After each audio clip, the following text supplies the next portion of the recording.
Saudara, informasi pertama, sebanyak 9 unit rumah warga di Dusun Amalia, Kampung Kota Kuala Simpang, Kecamatan Kuala Simpang, Kabupaten Aceh Tamiang dilaporkan hangus terbakar. Tidak ada korban jiwa dalam musibah kebakaran ini, namun kerugian ditaksir mencapai miliaran rupiah.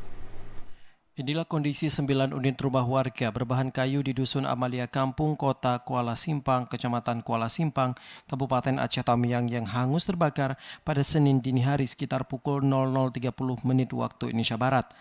Tidak lama berselang, 5 unit mobil pemadam kebakaran dari BPBD Aceh Tamiang berhasil memadamkan api sekitar pukul 2.30 menit dini hari. Dato Penghulung Kampung Kota Kuala Simpang Zulkifli mengungkapkan akibat kebakaran ini tidak satupun barang milik warga mampu diselamatkan, bahkan dilaporkan terdapat 2 unit kendaraan roda 4 jenis Kijang Innova milik warga juga ikut hangus terbakar. Saat ini para korban kebakaran telah mengungsi sementara ke rumah sanak saudara. Kendati demikian, dirinya berharap agar Dinas Sosial Aceh Tamiang dapat mendirikan tenda darurat di sekitar lokasi kebakaran yang nantinya akan difungsikan sebagai dapur umum.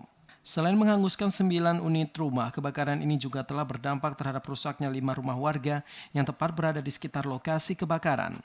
Masyarakat ataupun kepala keluarga berjumlah 9 kepala keluarga dan yang berdampak itu lebih kurang ada 5 kepala keluarga, dan mereka dari semalam sebahagian sudah berada ataupun coba mengungsi ke rumah saudara dan famili, tetapi masih ada juga warga yang tidak memiliki tetangga atau saudara yang terdekat, sehingga juga kami dari perangkat desa memohon juga kepada Dinas Sosial untuk bisa memasangkan tenda daruratnya. Belum diketahui secara pasti penyebab kebakaran ini.